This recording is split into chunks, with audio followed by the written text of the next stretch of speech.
Well, welcome to another Hoggs vlog, and it's day one of the fourth test match. India need to draw to go through to the World Test Championship, and right now they're dominating proceedings. So let's look at the points that I've got.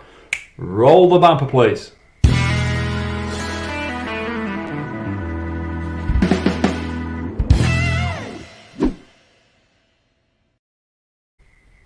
Rightio, who's joined us? Dev Patel, how you going? Vishal Dubey, sorry, got that wrong. TJ's X, and a few others are just about to join us as well. But India are dominating day one. It has been a sensational day of Test cricket. England won the toss. So the first point that I want to make, England didn't take advantage of the conditions today. The young guns used their feet, but did they use the feet wisely? No, they did not. Crawley, yes, he was getting down to the pitch, but he was over exuberant, trying to go over the top too early rather than play along the ground, and he wasn't to the pitch of the ball. That cost him his wicket. Lawrence, deep down the innings, batting with the tail. He was a little bit exuberant, just needed a boundary to bring up his 50, and again, he went over the top when he wasn't to the pitch of the ball. Before that, he was charging, trying to get the ball, pitch of the ball and negate the spin. Who was the other one there? I was impressed with Ollie Pope. This young kid is going to be a star for England. Very impressed with the way that he was trying to come down the crease and then get deep in the crease as well. He's learning. The test match before, where he got beaten on the outside edge a couple of times, I don't mind that. He was trying to cover the inside edge and he did it well today. So for me, England didn't take the advantage today on a good track. They should have been 6 for nearly 250 today, trying to post a score of 350, because this wicket is going to wear and tear, and it's going to be good for better for spinners as we move along. The next point, please.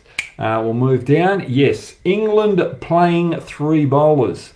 Well, the reason why they're playing 3 bowlers is because their batting hasn't done the job, and plus they haven't been utilising their fast bowlers or much, or their fast bowlers haven't been bowling that many balls. But they can get some overs out of Stokes and Root as well. And Bess, he's got an opportunity. He's got to stand up tonight or tomorrow and deliver for England. This could be his last opportunity for a long time. So watch out for Bess. If he doesn't keep the pressure on, then India are going to post a good total, a big total. Now, just want to go to the next point now. Can we just get that up? Ashwin. I did a piece on Ashwin just before this test match, and I was going through the deliveries, the off spinner, the top spinner, the side spinner, and the Callan ball. I called it a doojera, the one he flicks out there. But there was a ball today that I saw, and I just wanted to bring it up for you today. Yes, you've got the conventional off spinner that's going down as such, but he bowled a slider where the seam was pointing to first or second slip, and it just skidded on and went away from the right-handed batsman, beating the outside edge. For me, that's another weapon to his armoury that he has added to his game.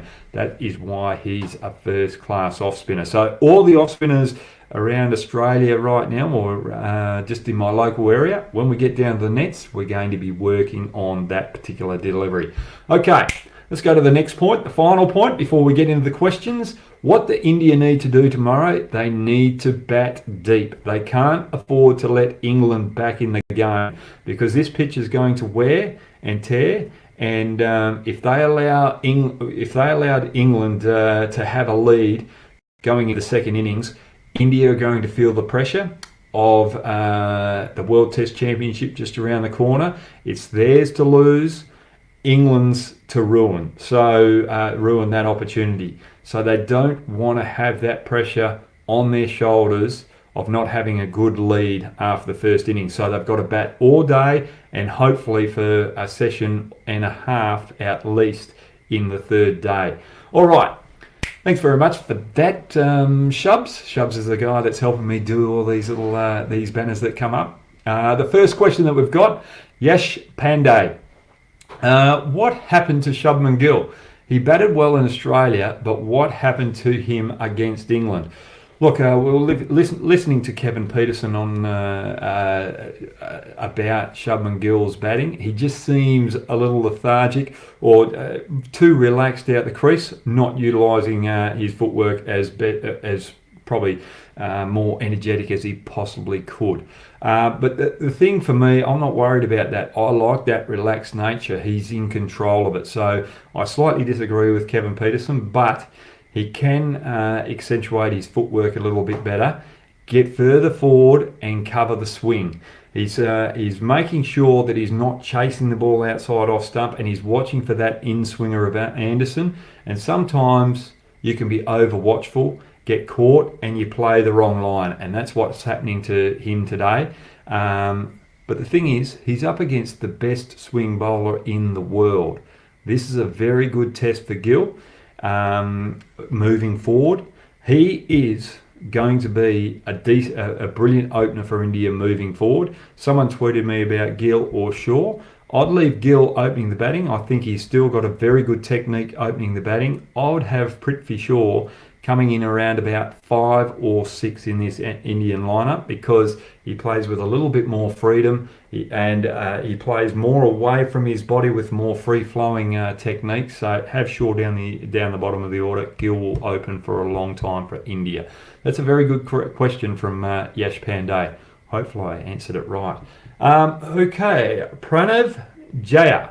How you going, Pranav? Thanks everyone for joining me. I've just seen Atal Patel, Burrell get back up there. Deepak Hera. How you going, mate? Shimark. Let's mess debate. I should have said that one. Who's got that Twitter handle there?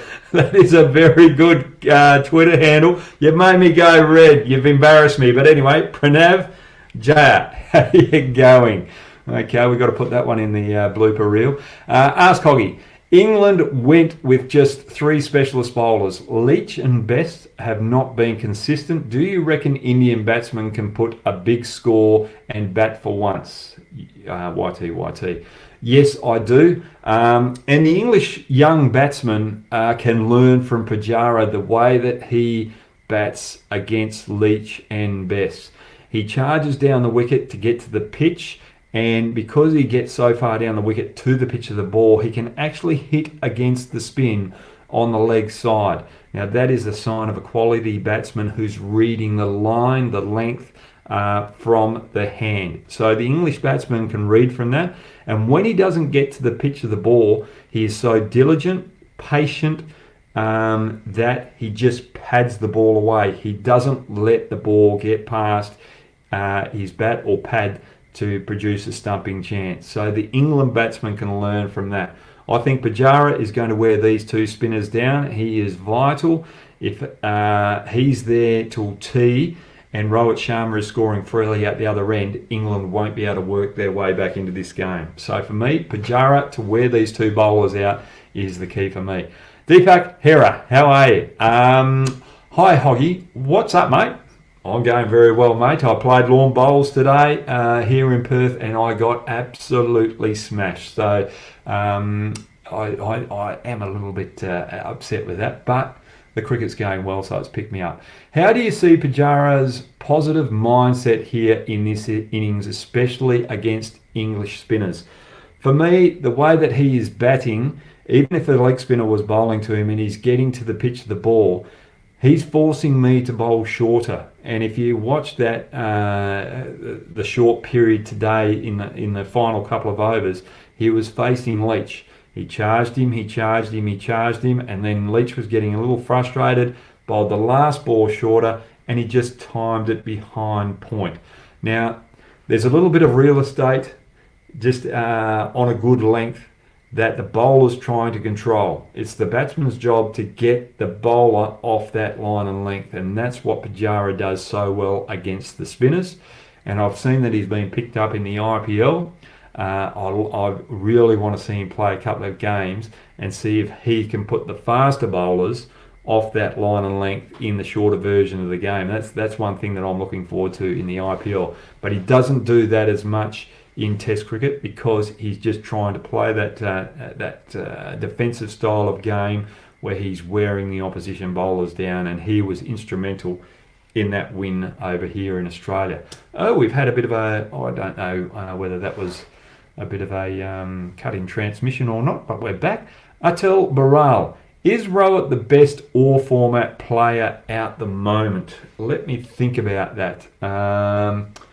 No, I would not say that as yet. I think there's one player definitely in front of him. I'd say that's Kane Williamson from New Zealand.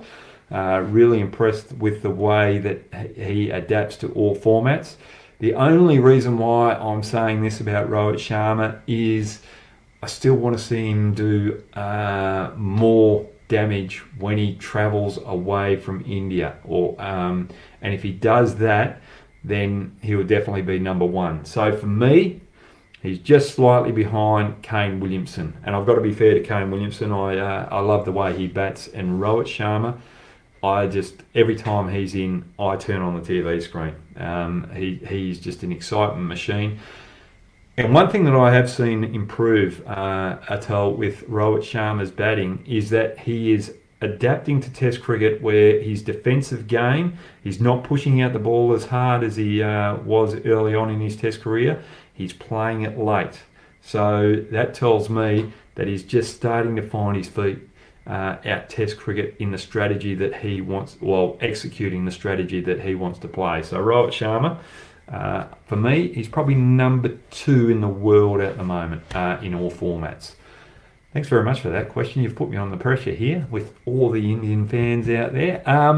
Austin D'Cunha, how are you going, Austin? Can Axar Patel and Washington Sundar be the perfect replacements for Ash and Jadoo after they retire? Austin, actually really thinking about it, I think they possibly could be good replacements for both of those particular players. The reason, but they'll play different roles.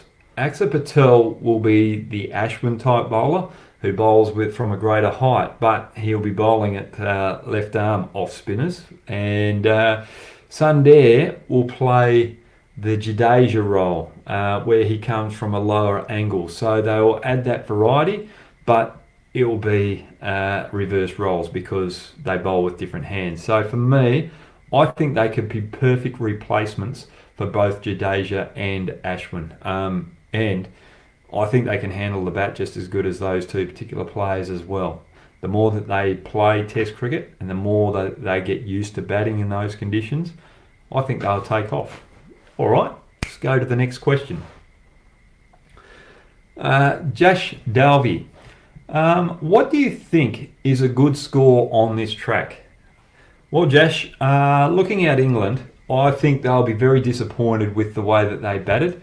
I think they're probably 150 short of the total they should have had on this day one batting track. It wasn't, there were no gremlins in the pitch. It was the English batsmen that got themselves out. And, well, I just want to mention Siraj actually in this, just following on from the question before we go to the next question. Yeah, 350 on day one, but Siraj, the way he bowled today, there is no way that anyone should come in as the third seamer in front of him in any Indian Test team now. He just hit that line of length, attacking the stumps, putting pressure on the batsman all day long. He troubled Stokes, he troubled the opening batters, he troubled Root, and that is a sign of another superstar coming forward. So him matching up with Bumrah and Ishant Sharma is going to be a quality attack, and it's going to be a hard attack to face out Lords if India win this Test match and go to the World Test Championship. So just want to make special mention of Siraj. I didn't do that earlier on. Sorry, Siraj. I should have mentioned you up front because it was a wonderful performance. Manish Remnar, okay, let's try and get this right. Sorry, Manish. I like to try and get the names right because it's something special for me to make sure I mention everyone's name. Manish Ramnani. I think that's the way it is, Ramnani. Okay, Manish. With Gill's failure, would you consider KL Rahul for the next series? No, I would not at this present stage. I think Gill has done enough to keep his place in the side. I think going into the next series, I just think he'll go away and learn from the opportunity. He's a youngster. You've got the experience of Rohit Sharma at the other end. I would keep him in there. I don't think you need to rush and have KL Rahul back. Where KL Rahul could fit into this team if the lower order doesn't do their job. So where I see KL Rahul, I see him coming in at number 5 or 6 if Ajinkya Rahane doesn't keep his performances up. And I loved Ajinkya Rahane. He's my favourite Indian player. He's one of my favourite teammates I've ever played with too, so I was a bit harsh on him, but I love Gill, and I like to see youngsters get their opportunity. And I think you can afford to have one youngster like that, where the other experienced players have to carry the extra weight on their shoulders just to allow him to fit in.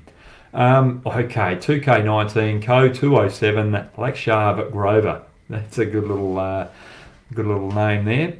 Ask Hoggy, which spinner impressed you the most today? I think Washington Sundar actually. The reason being is he's sort of been left in the lurches as such, but when asked to come on, he did his role. He didn't try and chase the game. He got the big wicket of Stokes. And sometimes when you've had limited opportunities, you just try so hard to make an impact that sometimes you can let the pressure off the game. So for me, Sundar, I was very impressed with him with that wicket of Stokes. Obviously, Patel getting another bag full of wickets. He's putting pressure on Jadeja coming back in this team as well. But Sundar, just the way he approached it. That is a very good question, that one. Lakshay, have we got the next question there? Tanay Chandra. What do you think about India's future in Test cricket? For me, I think the big win is Siraj. Bumrah is going to play a lot over the next 5 to 10 years. So you've got 2 quality pace bowlers. You need to find a third bowler to replace Umesh Yadav as well as Ishant Sharma when they fully retire. I think you've got very good depth in your spinning and some very, very good depth in your batting as well. So for me, I see India being a powerhouse of Test cricket over the next decade at least. They'll be the team to beat. And the thing that has also improved, where we always try to take advantage when we came over to the subcontinent or played against India, is the fielding. Indian teams are more athletic in the field, and they're taking those run-out chances and the half chances with the catches as well. So, yeah, India's cricket has improved immensely over the last 15 years, and I think the next 10 years they're going to be very strong in Test cricket. Okay, that's it for today. Sorry about that little echo that came through. Thanks very much for joining me, everyone. I think India are on top of proceedings right now. And they've got a bat all day tomorrow, and hopefully another session and a half in the following day, and take the game away from England and relieve the pressure for them to chase a huge total in the second innings to make sure they are in the World Test Championship final in England against New Zealand. So watch out for tomorrow's game. England have only got 3 bowlers. Pujara wearing down the spinners is the contest that I'd like to see, with Pant coming in and doing a little bit of a demolition job on the morning session of day 3. Anyway, thanks for joining me. You can join me on Twitter at Brad_Hogg, and that's the same tag for me on Instagram as well. Thanks, guys. Have a great day, have a great evening, and enjoy tomorrow's cricket.